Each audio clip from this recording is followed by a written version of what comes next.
represent the judges of the Greater Court of Justice.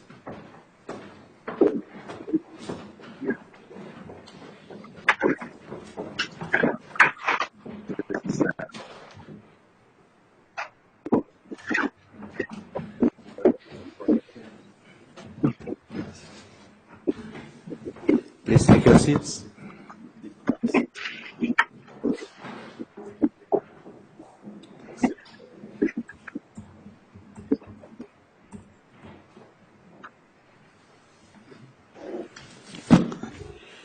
Caribbean Court of Justice, Original Jurisdiction, CCJ Application Number 1 of 2018 from Grenada, between Tamika Gilbert, Lynnel Gilbert, Royston Gilbert, Glennor Gilbert versus the State of Barbados, for the hearing of the application to commence proceedings.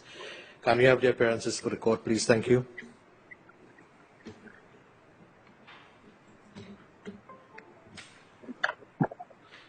Yes, can we have the appearances? Are you hearing us?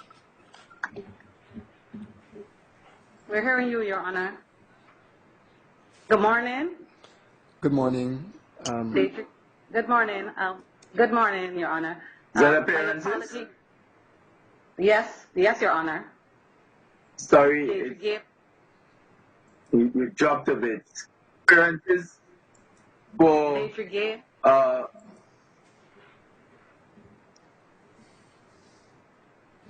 You go ahead, Mr. Ferguson. yes, appearances for the applicant. We have Mr. Ferwan Lowe, Anika Johnson Castone, TSSONE, Sabina Gibbs, SABINE, Gibbs, and Ruggles Ferguson. For the applicant present. Okay, we heard you. It's breaking up a little bit. I think there's a slight issue with seeing them at the back of the room. Yes, Mr. Ferguson, we have audio, we don't have, well, you are still, but please continue. Yeah, well, I think it's true. And the appearances for the respondent? Good morning, Your Honor. Deja McKenna, on behalf of the State of Barbados. My apologies for not being enrolled, but I'm seeking permission to continue without being enrolled, if it pleases the court. Yes, that permission is granted. Thank you, sir. Apologies also for the absence of Ms. Anika Jackson. Yes. Yes, sir. So, State of Barbados present. Very well. Yes, Mr. Ferguson.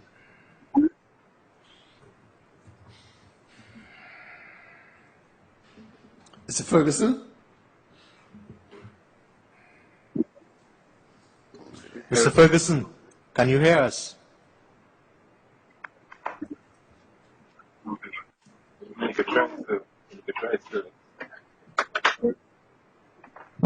Mr. Ferguson, are you hearing us? Anyone can connected. But I think it's a conflict there.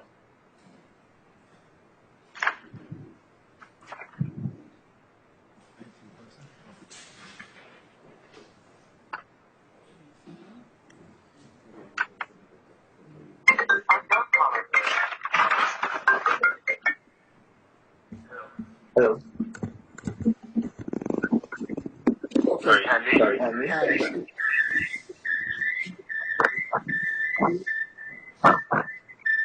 Are you hearing us now, Mr. Ferguson?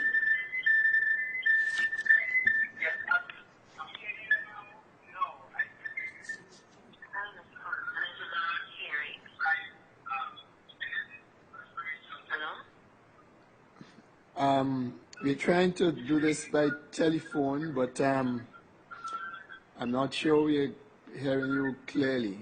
Are you still hearing us?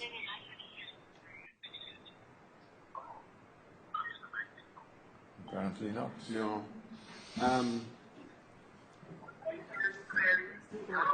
Hello, yes.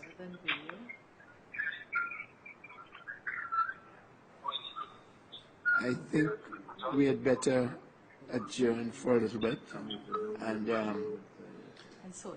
let's try and sort it out. Yeah. Miss McKenna, are you hearing me? Yes, I'm hearing you, Your Okay, Honor. we rise for 5 minutes and let's see if we can get this any better working. So the court would Yes, sir. rise. Yes.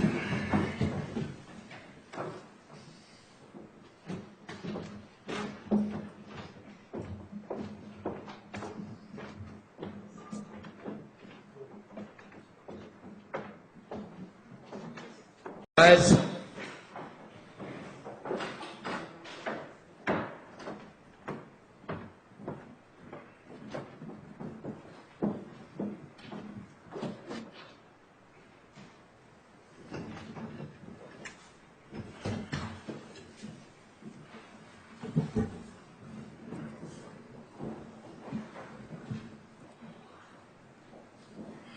Please take your seats.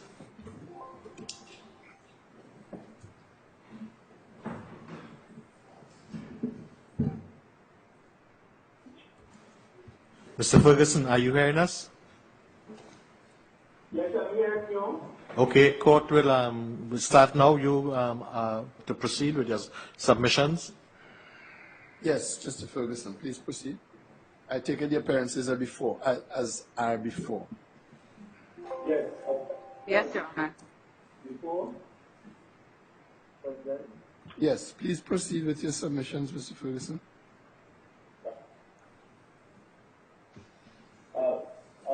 Macy, Millard, Lord President and your Lordship.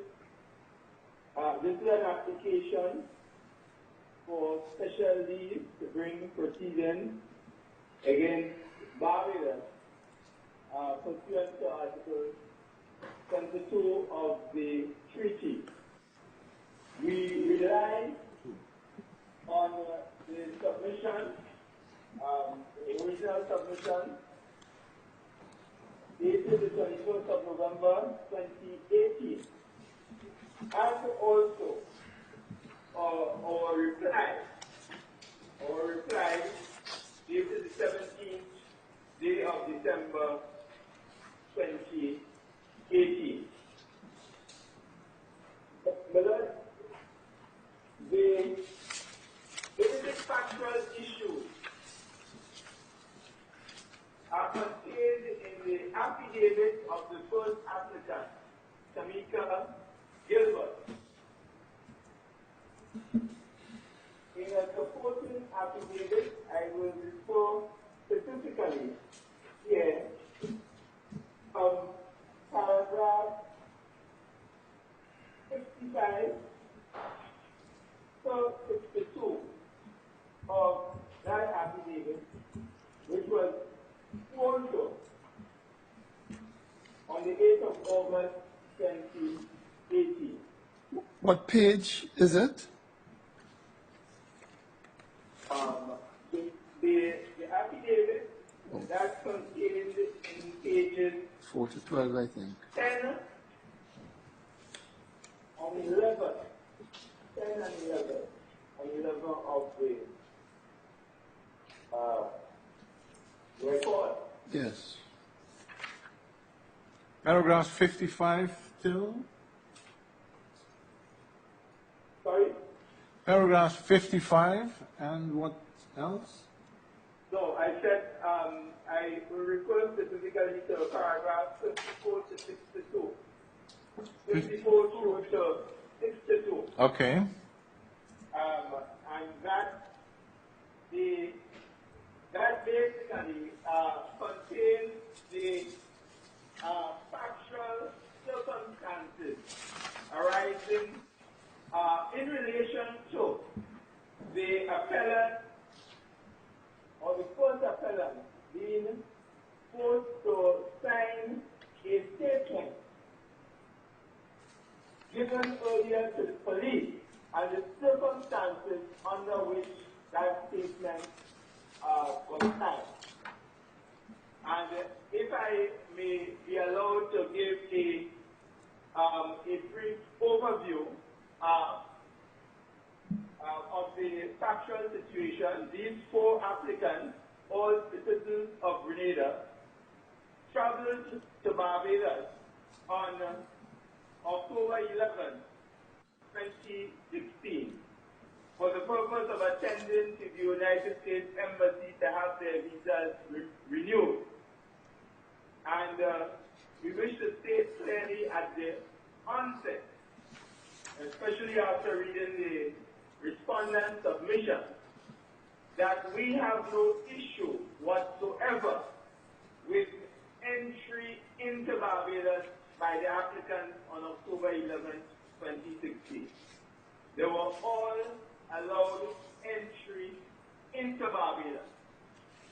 And after taking care of business at the embassy successfully, they then proceeded to walk through and enjoy Barbados, as stated in the affidavit, do some shopping before returning home. And it was after visiting a particular store, leaving the store, and subsequently being accused, Tamika and Lynnel in particular, of stealing a cell phone in that store. By that time, they had crossed over to another mall. They were accosted in the mall and denied, of course, the allegation when it was raised, and offered to have their bag searched at that point to please the accuser. They denied having any telephone and offered to search their bag. The accuser wished for them to return to the store, which they refused. Ultimately, the police entered the picture and they were asked to come back to the store because ostensibly there was some terror in the store. Against their wishes, they went back to the store and from the store ultimately taken to the station. At every point, they did so against their wishes. Your Honor, at the station. Your Honor. Just a minute, Mr. Ferguson. Yes, Ms. McKenna, is it? Your Honor, just wish to interject. I know this is an application for special leave, and I was not sure if this is the appropriate time for the evidential basis to the applicant's argument. I'm just wondering if this is indeed the appropriate time for that. Yeah, well, I took it that he was just giving a rehash of the evidence. But I take it, Mr. Ferguson, that I think you can take it that we are aware, we've read the affidavit, we have read the proposed originating application, and we know what the allegations of fact are, so that you can, in fact, proceed to give us your arguments as to why special leave should be granted in this case. I'm guided, Mr. President. They are stated in paragraph 4 of our submission filed earlier. Paragraph 4 of those submissions.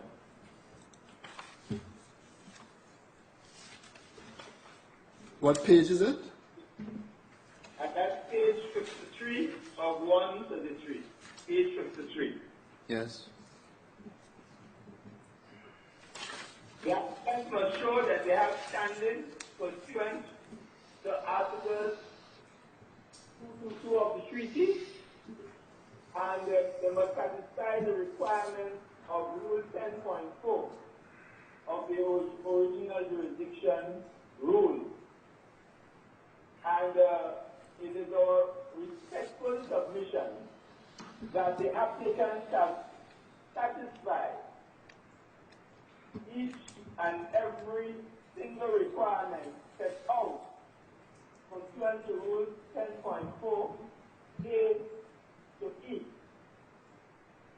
And one is not in dispute that the applicants are all nationals of Grenada. Two, that the treaty intended that the right of benefit conferred by or under this treaty on the contracting party shall inure to the benefit of the applicant directly. And what is that right, Mr. Ferguson? Sorry? What is the right in issue which you claim is being prejudiced or was prejudiced? Right. And it is our respectful submission that the right at issue here is the right to freedom of movement within CARICOM, and in this particular instance, within the state of Barbados, pursuant to Articles 45 and 46 and the 2007 conference decision. Mr. Ferguson, the treatment which you complain of, could that treatment have been visited equally and in the same way? Well, that's tautologist, I suppose. Could that treatment have been visited in the same way upon a Barbadian? Right. The actual physical treatment, yes, it could have been. And in fact, there was a third person who took action, with action pending before the court of Barbados with respect to that third person, who is a person who resides in Barbados, a Barbadian national who resides in Barbados. And the distinction here as we have outlined in our reply, we have elaborated in our reply, is that here it was that these were 4 applicants visiting the state of Barbados, and who it was known at all material time was required to fly back to Grenada that very evening on yacht. They did not reside in Barbados. They were passing through Barbados for a particular, to get their visa, and they were returning that very night. And that's the distinction we persuade the court is the relevant distinction here. That one, they, unlike a Barbadian national who might be subjected to the same or similar treatment, they do not live in Barbados. They do not live in Barbados. And 2, that if they were to overnight in Barbados, it would require certain inconvenience and expense to them. That was known to the police officers, who are all officers of the state. They are all officers of the state, and essentially, and that's why we refer to the material portion of the affidavit. Mr. Ferguson, Sorry.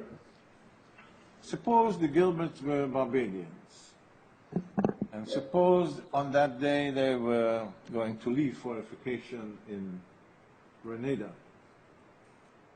and they would have gotten the same treatment. Would that have, in that case, would there be a violation of the right or the freedom of movement within the state without harassment or impediments.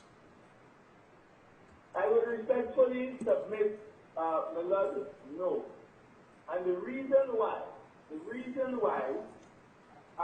is that there are, in your example, Barbadian nationals. Had they been Barbadian nationals and gotten that treatment at the converse being true, in your example, had they been Barbadian nationals and returning to Barbados, it is our respectful submission that they would, in those circumstances, be able to invoke the right. But as Barbadian nationals, they would not be. And So, that is the essence of our distinction. so would that then mean that a Grenadian citizen would have more rights than a Barbadian citizen? Because you are saying, well, with the same treatment, Barbadians could not invoke an infringement of the right under the treaty, but for a Grenadian or any other CARICOM citizen could invoke that right. So that what we are trying to find out, of course, is what exactly is the content of that right or that freedom of movement within the state without harassment or impediments. That's the key issue, one of the key issues here. What does that right exactly mean? And should it then not be the same for any CARICOM citizen, Barbadian or otherwise? Yes. Yes, Beloved, if I may be allowed to respond, we are not saying that a Canadian has a greater right to than a Barbadian in the circumstances. What we are doing here is to invoke the jurisdiction, the original jurisdiction of the court. And those rights under the treaty are rights that allow the citizens of member states of CARICOM to move freely within the member states of each other. So in this case, had it been a Barbadian national, what we are saying is not that the Barbadian national would not have rights. The certain Barbadian national would have rights before the local court, being a Barbadian national. But being a national of another CARICOM country in a fellow CARICOM state, what we are saying, these applicants, being Grenadians in those circumstances, are entitled to invoke the jurisdiction of the CCJ in its original jurisdiction. But would you agree that your clients as Grenadians would also have access to the Barbadian courts for these issues? Yes, I do agree. So, in other words, you're saying then that given the same circumstances, your clients would have access to the CCJ in the original jurisdiction and in the domestic jurisdiction of Barbados. Barbadians would only have, for the same facts, access to their own national court. Are you saying that? Yes, because in those particular circumstances, being a Barbadian national in those circumstances, that Barbadian national would be precluded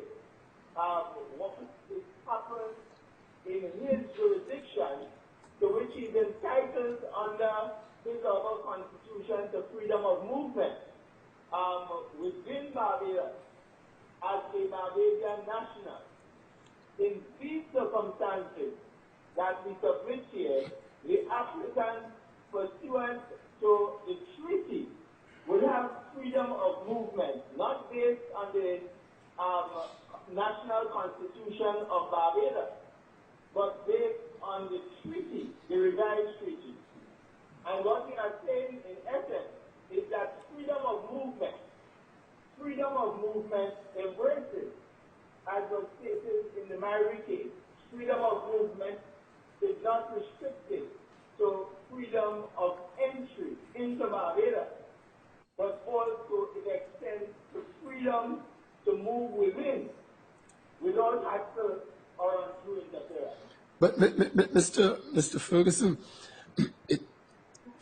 what I gather from what you're saying is that anytime a CARICOM citizen is in another CARICOM country, whether for business, vacation, or otherwise, and during that period, he or she is wrongly suspected of having committed a criminal offense, then the person's freedom of movement has been infringed.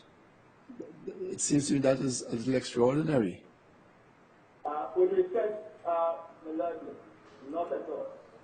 That is not what we are saying at all. Had we been saying that, Melody, we would certainly have been before the Barbados court.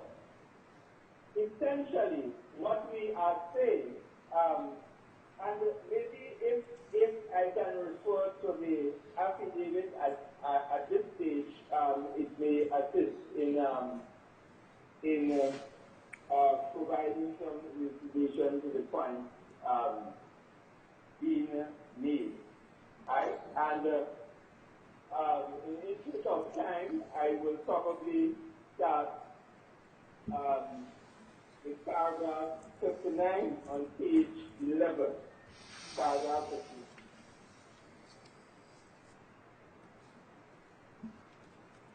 Yes, when I was finally given permission to leave the room. And though the background to that is that the applicant, Tamika Gilbert, has given a statement to the police, and the police were insisting that she change a portion of the statement before leaving. Your Honor, if I may object again. Ms. McKenna, you just wait until he's finished the submissions and then you would make yours. Yes, Your Honor. Yes, Mr. Ferguson. Yes.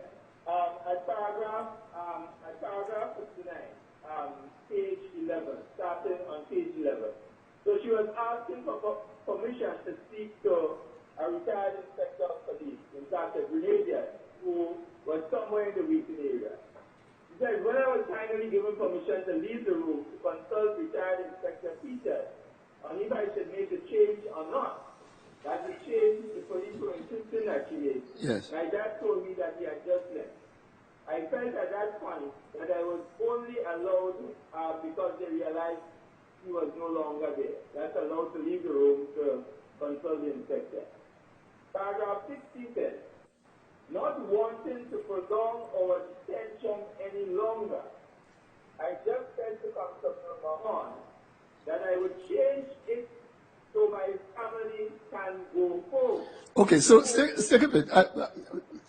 I understand you to be saying that the pressure that was placed on her to change the statement in order to be given permission to leave, I understand that. But all of the treatment to which she was subjected from the time this incident arose up to the time that she came under this pressure about being allowed to leave, how does all of that treatment relate to freedom of movement. Right. So what we are saying, Miller, here, because leave mentioned not leave to go to a home in Barbados, but leaving the station in order to fly back. No, I know that. What I'm trying to do is to disaggregate the wrongful. Well, we are taking your allegations as being correct for the purpose of this application. We are not making a finding that they are correct. So assuming these allegations are correct, I'm trying to disaggregate the treatment that she endured from the time she came under suspicion up to the time when pressure began to be placed on her to change this sentence in her statement. I am trying to separate that treatment from the pressure which was being put on her. Do you understand me? Yes, I understand you, Mr. President, and those separated, they are in a sense inextricably linked, because the purpose, the effect of the pressure was to keep them in the station. What is that want to do? No, I understand that. I just want to find out whether you would concede that, and I understand too that it's a little artificial, the distinction I want to make, but I think that it can still be made. What I wanted you to respond to is whether all of that treatment up to the time this issue arose about you have to delete that line or else you would be not allowed to go. If all of the treatment that occurred up to that time, you would say, is part and parcel of the right of freedom of movement. The issue of freedom of movement,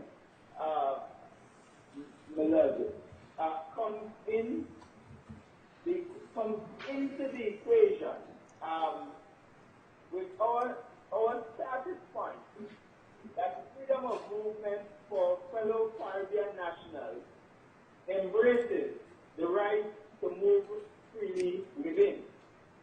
No, and that's hassle-free and without undue interference. No, not every hassle or every interference with the right to move freely within would amount to a breach of treaty obligation. And we concede that. So not every right would amount to breach of treaty obligation. However, Mr. Ferguson, sorry. Could you give us an example of a breach that would not amount to infringement of the treaty? An interference. Let's say same tools as possible. So this example that these applicants were in Barbados for a 2-week period, and everything happened up to the point of forcing them, or forcing the first applicant to change her statement in the circumstances that they were done then. Then that would not amount for at least hassle-free in the context of the treaty. Hassle-free in the context of the treaty, where we can approach the court in its original jurisdiction. So it seems as though you're answering my question, and it's taking a little time to answer it. So that, would it be correct to say that the issue of freedom of movement, actionable freedom of movement, in the original jurisdiction begins at the point where pressure is being brought on her. Because the officers know that she has to catch a plane, pressure is being brought on her to change her sentence, or else she has to remain in Barbados. Would you accept that it is at that point you are really alleging an infringement of the freedom of movement? That is so. Wonderful, wonderful. So I think we're making progress. Now, in relation to what happened then, when pressure was brought to bear on her, according to your version of the events, let's examine what the consequences would have been had she not, quote-unquote, succumbed to the pressure. If she and her family were not allowed to leave Barbados, what would have been the consequences? The consequence, if I understand that question correctly, the consequence of not signing the statement would be to remain in Barbados and to miss a flight back to Grenada. Okay, and remaining, I hear you, and remaining in Barbados would entail costs, I imagine. Yes? Yes, cost. Yes. And great inconvenience. And great inconvenience. And of course, costs both in terms of the hotel that she'd have to secure, she and her family, costs in terms of changing her flight, costs in terms of the new flight, and there might have been other activities in Grenada that she would not have participated in because of the delayed return. That agreed? Yes. Yes. So my question to you then is, could those additional costs not be quantifiable and therefore recoverable in an action brought in Barbados? Yes, and we are not. So if the costs can be quantifiable and recoverable in domestic proceedings in Barbados, what makes this so unique that it has to be brought before the original jurisdiction of this court? Right. The answer to your first question, Millard, is yes. As we conceded in our reply, that there are alternatives. Where these applicants could be allowed to pursue proceedings in Barbados. So that is not in dispute. And these alternatives still exist. There's no time bar or whatever. Well, we do. It is an action against the state. So certain aspects of it could be time barred. Certain aspects of it. There was a third person. There was a third person who resides in Barbados, and there are pending proceedings brought in the Barbados jurisdiction with respect to that person. So we could come back. We could come back to that person, and I think we should. But in relation to the question asked by my brother, obviously it is the responsibility of counsel to preserve all of the alternatives that are available to counsel's client, so that if counsel has not done that, I'm not quite sure if that in itself is justification for bringing an action in the original jurisdiction. One of But we are not in, Millard, as we stated quite clearly at the beginning, there are two. There is the forum. There is the forum of the original jurisdiction of the CCJ, which we contend has jurisdiction to hear this matter, and there is also an alternative forum. Yes. Now, in deciding whether to allow the application, Mr. Ferguson, as you noted, in deciding whether to allow your application, you will understand that one of the factors the court considers is whether it is in the interest of justice to permit the application. And certainly, a factor that is relevant in deciding that question is whether there is an alternative proceeding which could be prosecuted. And you are admitting to us that there was, perhaps still is, an alternative proceeding which could be prosecuted and which could bring justice to your clients. Yes, may I respond to that? Mm-hmm.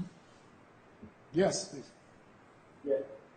May I just crave Miller's indulgence momentarily?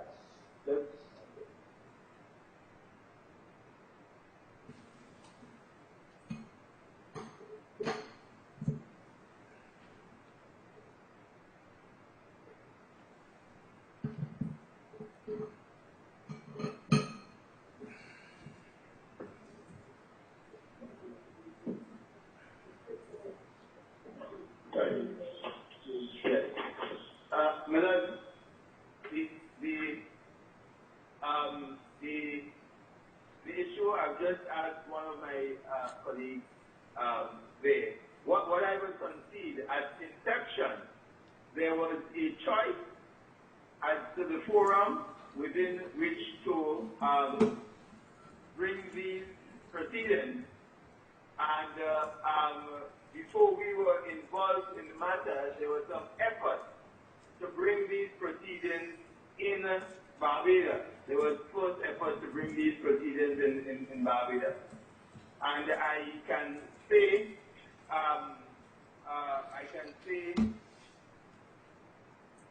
very openly here that factors which informed the bringing of this matter before the Caribbean Court of Justice were, one, the notoriously long period of time within which matters are determined in Barbados.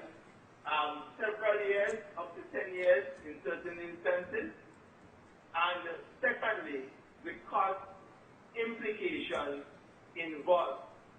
And the speed with which we believe that the Caribbean Court of Justice would hear and dispose with this particular matter. Secondly, the issue of the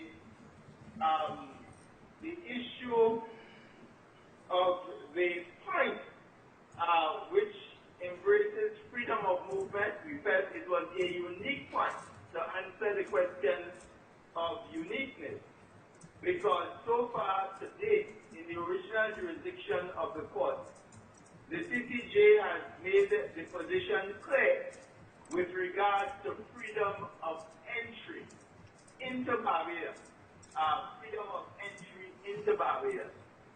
And we felt ultimately that this case, as a test case which embraced for the first time the issue of hassle-free movement within Barbados, qualified it eminently to proceed before the Caribbean Court of Justice, where this position would be much swifter. I think we all appreciate that, Mr. Ferguson. However, the unique point that you mentioned can be clarified and resolved at this point without granting you leave. In other words, there is likely to be a judgment on the question of the application for leave, and surely in that judgment, the unique point that you have referred us to can be clarified. So the clarification of the point does not depend on your being granted leave, does it? Well, well, granted leave in the, yes, to a certain extent, if these facts are taken as given in those circumstances. Maybe if I may be allowed to make this point too, in relation to classifying it in the unique position that we respectfully suggest it ought to be classified, is that the police officers are agents of the state, and unlike immigration officers in the Shanique Marine case, and I know that issue was raised in Barbados and laid to rest, that there was a certain jurisdiction pursuant to Article 30 of the treaty, which precluded the court from looking into the actions of security officers, immigration officers, police officers, and the court laid that issue to rest. So while we are saying that these were not immigration officers at the point of entry, but what the police officers did, what their actions amounted to, were unlawful restrictions upon the applicant to leave the police station. And that we say this court has jurisdiction to also address, even though it can be addressed elsewhere in through private law on an entirely different. But Mr. Ferguson, can I just interject here? Don't we have to look at all the circumstances and deal with them holistically? You seem to be focusing just at what happened at the end of these unfortunate circumstances when the pressure was brought to bear allegedly to change the statement and the pressure was missing the flight. There are other aspects, however, and if one looks at both Bajans and Grenadians, say, and see what the comparison is, let us just assume we had these same facts, but with Barbados nationals, and the pressure was the fact that they had booked holiday flights to England, and they would have missed those flights if the statement hadn't changed. The question is whether there should be a difference in those matters, whether there should be discrimination in favor of Grenadians against Bajans, for example. But looking at it holistically, both Bajans and Grenadians surely have a domestic law case to allege that there was various torts committed. The possibilities are claiming civil damages for assault, false imprisonment, and even as held by the CCJ back in 2011, damages for the tort of misfeasance in public office. So that could cope with all the 6 or 7 hours of circumstances and deal with the case fully, rather than just focus on this particular narrow point that arose at the end of the unfortunate circumstances. So looking at things holistically, it would seem to make sense, whether you're dealing with Bajans or Grenadians, to have the domestic courts resolve the factual situation in Barbados and apply the law. And if there is any question relating to the treaty, of course, then a reference can be made. But we have to be a bit careful, I think, looking at all the circumstances of particular cases.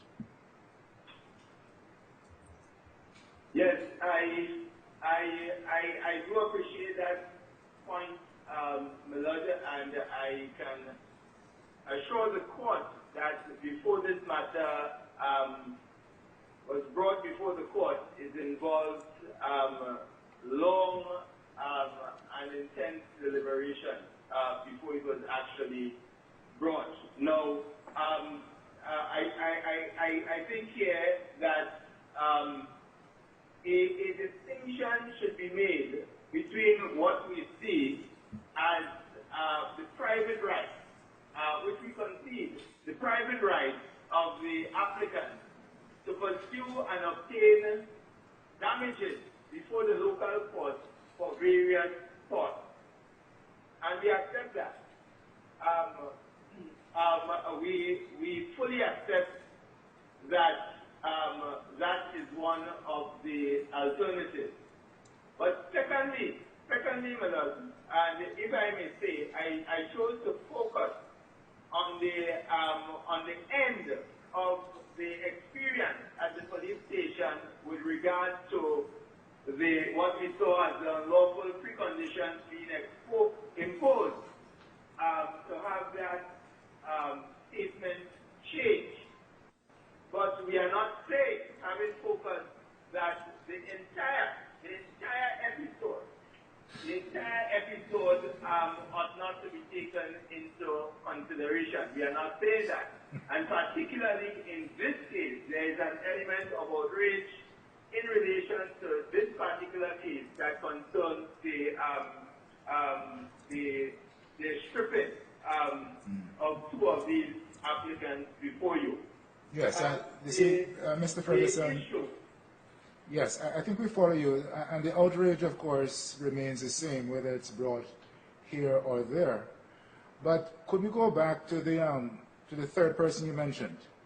You said there was a resident from Barbados, a Barbadian national, who was also involved. Yes. Right. There was a Barbadian national, national and resident in Barbados. And that matter, yes. That matter was pursued before the local court in Barbados. Okay. It's pending before the local court in Barbados. Wonderful. And you're saying, I think, in answer to questions from the bench, that that person could not pursue an action before our court. Being a Barbadian national, because the treaty is for the benefit of nationals when you enter, we respectfully suggest that when you enter a particular state, yes, you are entering that state with the right, certain treaty rights that have been established that would not be accorded to non-nationals as they would be to nationals. I understand you, but in a sense, the jurisprudence of the court has moved beyond that somewhat. And the jurisprudence has sought to equate certain rights anyway of other CARICOM nationals with those of the nationals of the defendant state. And in that way, I wondered how you would respond to the argument that not allowing the Barbadian to proceed before us would represent discrimination against the Barbadian, contrary to Article 7 of the treaty, because Article 7 disallows any discrimination on grounds of nationality only. And the only reason why the Barbadian, in the example you gave, in fact in the case you mentioned, would not be able to bring the case before us is because he or she is a Barbadian. So would that not represent a breach of Article 7 in your view? With the greatest respect, Milord, I submit no. Because nationals are protected by their individual constitution. There is a freedom of movement. There is a freedom of movement established in the local constitution, the Barbados constitution being no exception. No, but doesn't the constitution apply to everybody in Barbados? Yes, the constitution does apply to everybody in Barbados. And your clients are in Barbados, so they enjoy the protections of the constitution. But not as local, with respect, my lord. The fact that you are a non-national of a particular state may justify certain upon you as the non-national What? of a particular state. So while there may be a breach, yeah, that is not treated or No, but Mr. Ferguson. as a national versus a non-national. Yeah, I follow the point you're making, but surely none of those kinds of provisions that you might have had in mind apply on the facts here. I mean, anything that happened to your clients, and of course, as the President said, that's to be established, could have happened to any Barbadian. Right, it could have. Yes. It could have. Yes. But the additional advantage, we say, of it happening to a non-national, and when I say advantage here... You mean disadvantage? Yes, I follow. Yes. Well, it's a disadvantage within. It's a disadvantage within because it is the treaty. It is the treaty that provides these rights. So, in other words, while a local may justifiably argue before the local court freedom of movement, but the very Constitution imposes restrictions on certain restrictions when it comes to non-national. No, I have the Mr. Ferguson, I have the Constitution here, and Section 22. What it says, Section 22(3), is that nothing contained in or done under the authority of any law shall be held to be inconsistent with or in contravention of the provision that relates to freedom of movement if the law in question makes provision for the imposition of restrictions upon the movement or residence, just a second, of non-residents. I had it just now. Just 1 second.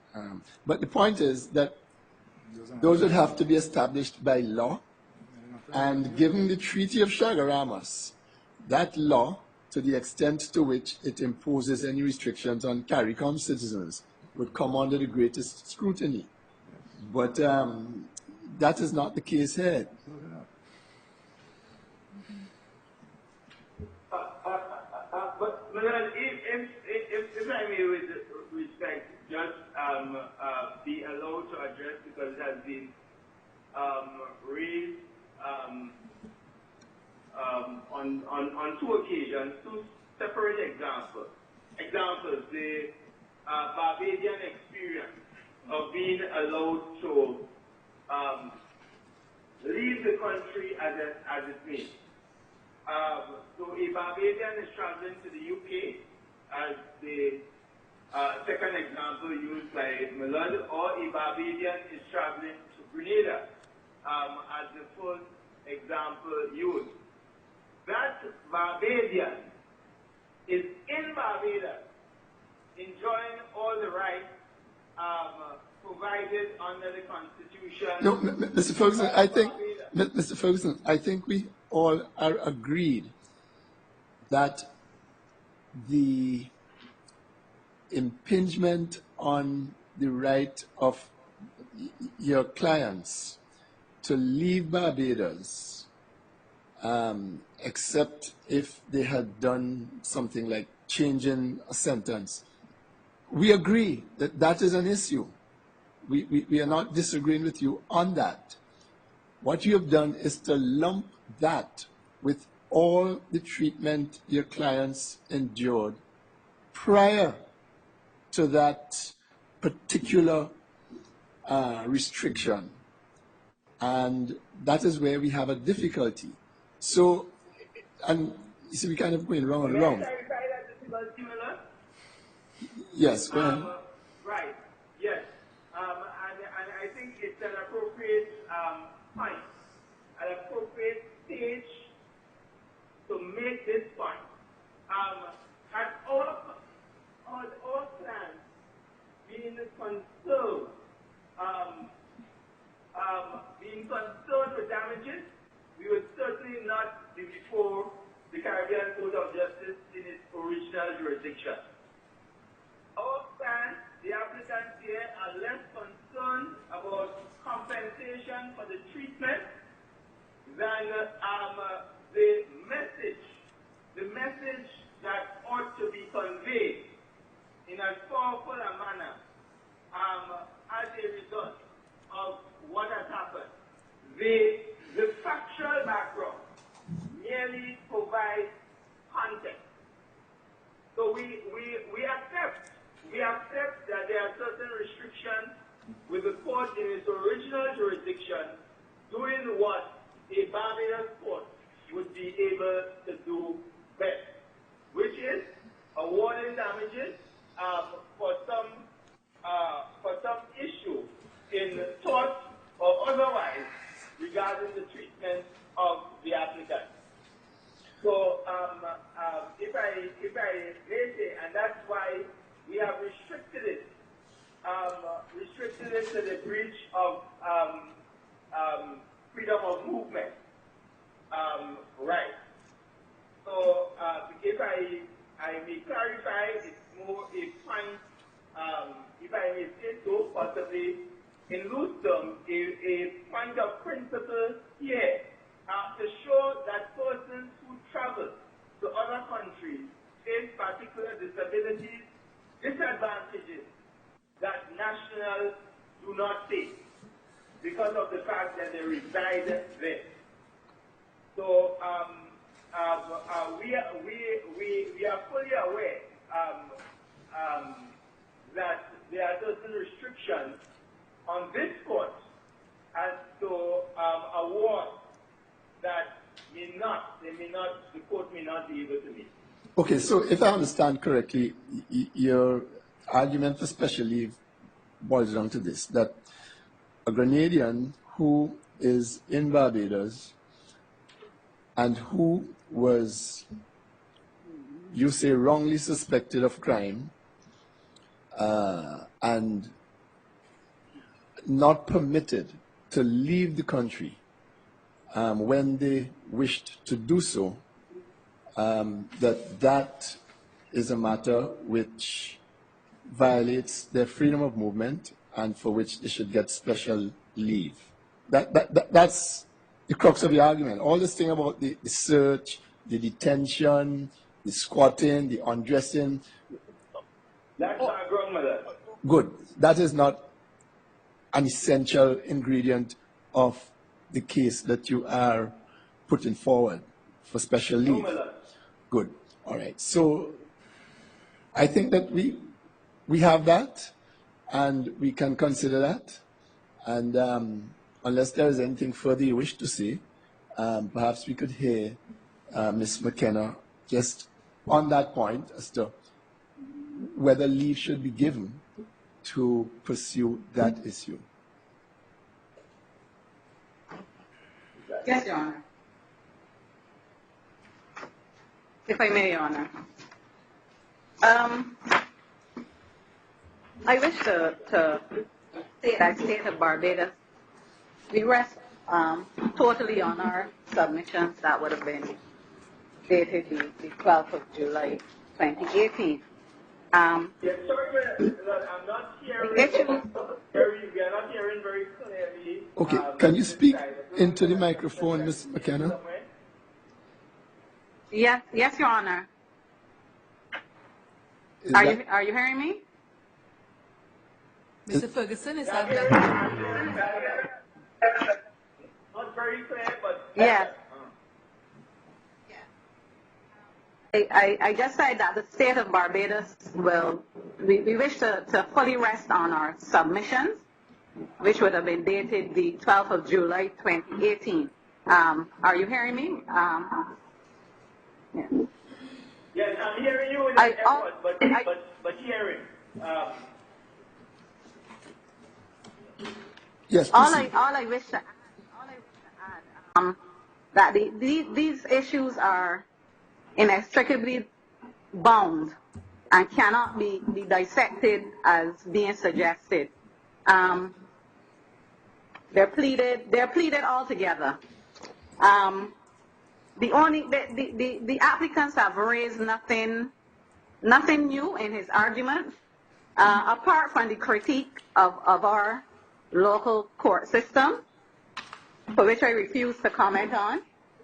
However, I also know that he mentioned not being interested in costs, the award of costs and compensation and damages, but rather giving his client some sort of vindication. And I want to submit that that vindication can also be had at our local courts as well, and it should be. The applicants, if the applicants are successful, they can obtain that vindication in the local court. The applicant has not addressed anything other than Article 46, 45 and 46, for which we are contending. Sorry, my lord. He has addressed 45, but he hasn't really addressed 46. And it is our contention that there has been no breach of the applicant's freedom of movement. As the court rightly stated, he has limited the breach to the action solely at the stage where the applicant was not allowed to leave, allegedly, unless her statement was changed. And his focus has remained there. And in my mind, we are submitting that this is not a proper application to invoke the original jurisdiction, or to say that there has been a breach of the article in the treaty, especially 46, Article 46. And he has not exhausted his alternatives, which are still available to the applicants, and for which remedies are there. And as the court rightly stated, there could have been remedies in relation to false imprisonment. He can look at false imprisonment. He can look at damages, misfeasance, if their case is proved. And Ms. McKenna, are you saying that because he has these alternatives, he cannot come to the CCJ in the original jurisdiction? Are you saying that? Because he said, yes, I know I have these alternative procedures, but I have chosen a procedure under the original jurisdiction because I think I have that procedure available. Are you now saying that because he has the alternative procedures available, he cannot come to the CCJ? Sir, I'm saying that Your Honor, I'm saying that he has to exhaust all of his remedies. Exhaust all of his remedies? Where do you get that? The remedies that are available, the remedies available in the domestic jurisdiction. Yes, I know. And I'm saying that if you let me speak, he says, yes, I know I have these alternatives. I have these available. But I also have this particular procedure available, and I chose to, for whatever reason, I chose this procedure. Now, are you now saying that because he has those procedures, these possibilities under national law, he cannot, for that reason alone, he cannot approach the CCJ in the original jurisdiction, or are you not saying that? I'm just trying to get it clear from you. Yes, Your Honor. I'm saying that he can, but in the interest of justice, he ought to exhaust those remedies. So you look at the interest of justice in this case? Yes, yes. Can he apply to both courts, Mr. McKenna? Can he apply to this court just for the point dealing with the witness statement pressure, but then also apply to the Barbados courts to deal with all the earlier issues involving the other alleged unlawful search, assault, false imprisonment? We submit no, sir. Your Honor, we think this will be a bit untidy because of how it's been pleaded. So I will have to say no, Your Honor. Ms. McKenna, the document that we have, the Gilberts raised the fact that they have written to the Commissioner of Police and they have received a letter 1 year after saying that an inspector had been appointed to investigate. Can you tell us anything about that? I'm asking that in the light of Mr. Ferguson's submission that one of the reasons he chose here was, as I understand his submission, the slow pace of justice in Barbados. Unfortunately, Your Honor, I am not in a position to comment on that because I don't have any instructions on it. However, I do know that there's presently a matter before our local courts involving the National of Barbados, which, from what I have understood so far, is progressing. But I don't have any instructions to be able to answer you at this stage. But assuming, I know you don't have any instructions and you don't wish to comment, but assuming that he can make out that the average case takes an inordinately long time to process through the system in Barbados, would that be an acceptable or reasonable ground upon which to infringe your concept of exhaustion of local remedies first? No, Your Honor. I think regardless, the applicants could still preserve their rights. And it is for them to do that, Your Honor.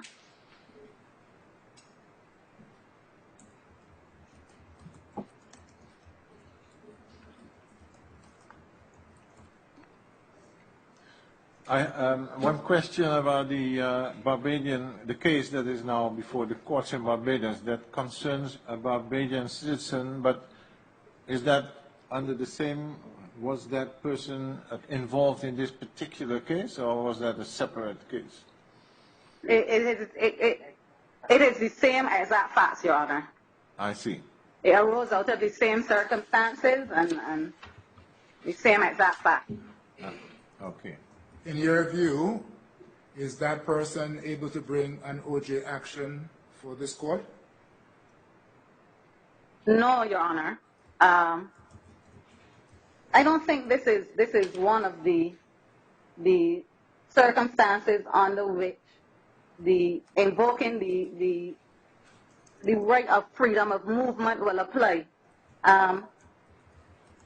Whether under the Constitution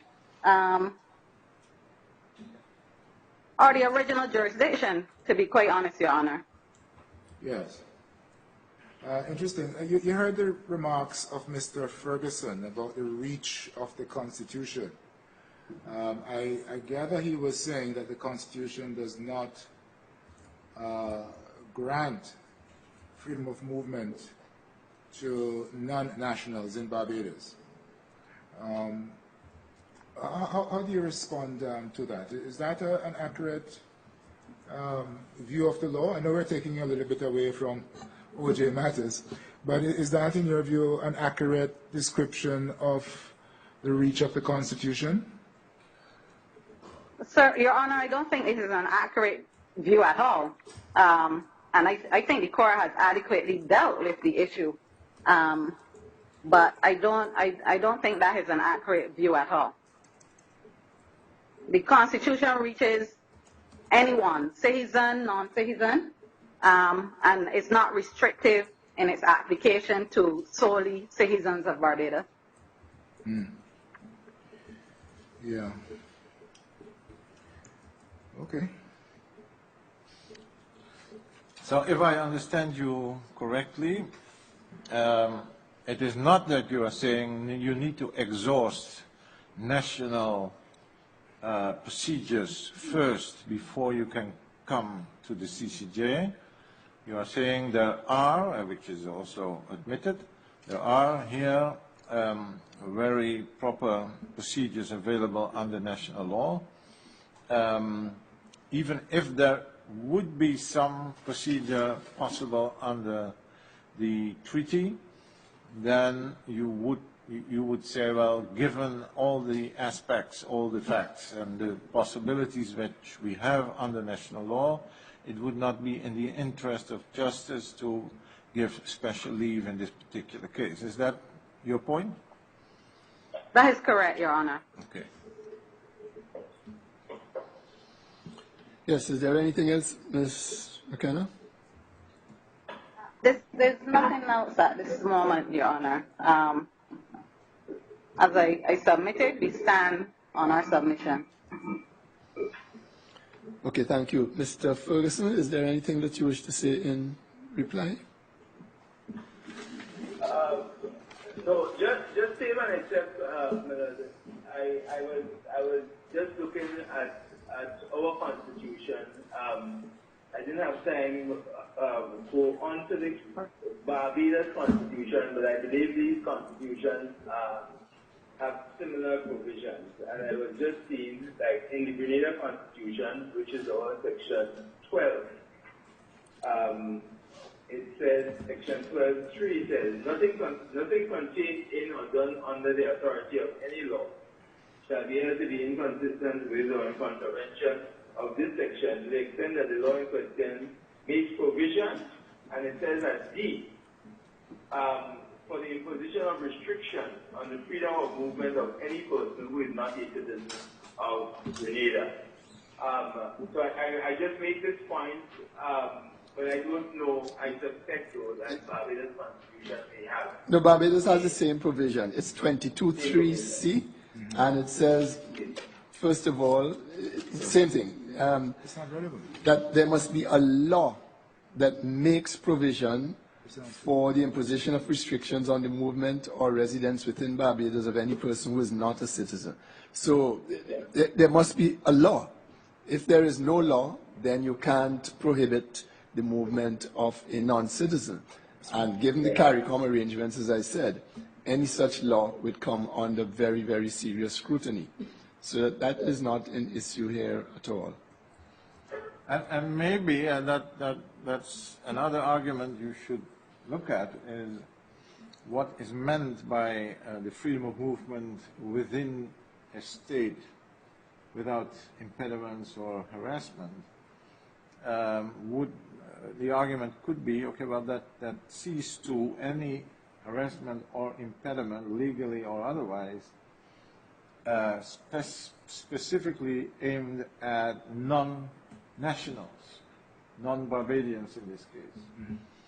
And all the facts, and if true, they are quite bad, very bad, but all these facts do not in any way indicate that the treatment given had to do with the fact that they were non-Barbadians. Mm-hmm. So if that is the argument, how would you look at that? Because from what we see in these constitutions, that and logically, that might be the limitation on this whole right of the freedom of movement, that it really sees to any limitations, restrictions, which have to do with being of another nationality than the particular state. So, that's precisely why, for the reasons raised in your example, why we did not come under discrimination, which is an option open in the treaty. We limited our argument to the issue of freedom of movement within. Well, I'm glad you raised that, Mr. Ferguson, because it seems to me, and this is really an off-the-cuff statement, that if you are alleging a breach of freedom of movement within as distinct from freedom of movement to enter, then it seems to me that you must be able to establish an element of discrimination.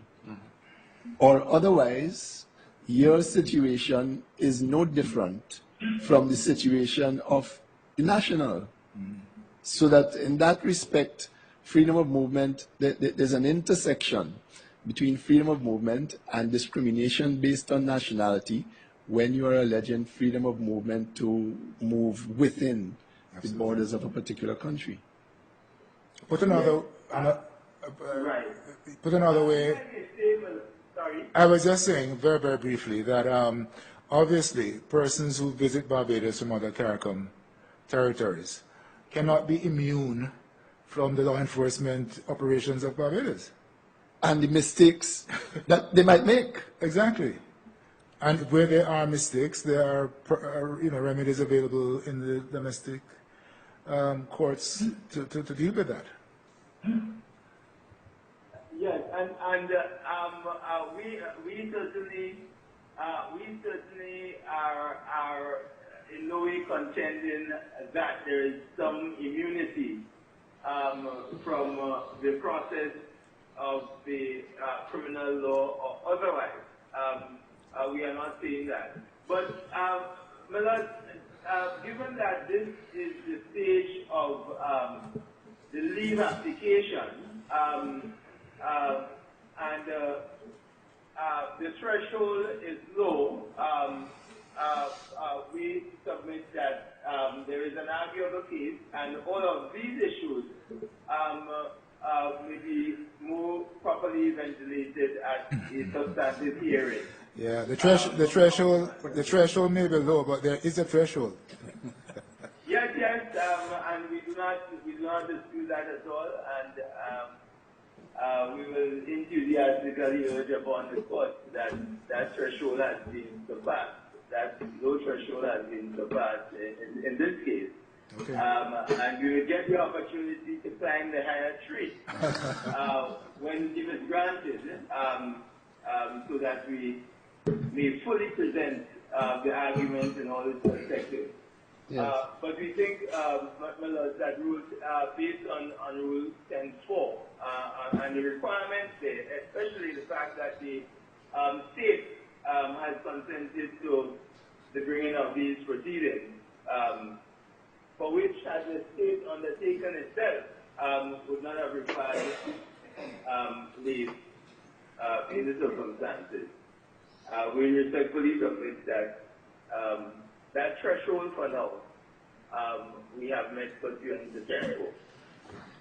Okay. Yes, well, we will take time to consider and we will give our decision in. Your Honor. Yes, Ms. McKenna. A moment. I just wanted to, apologies, just wanted to revisit the fact that the applicants have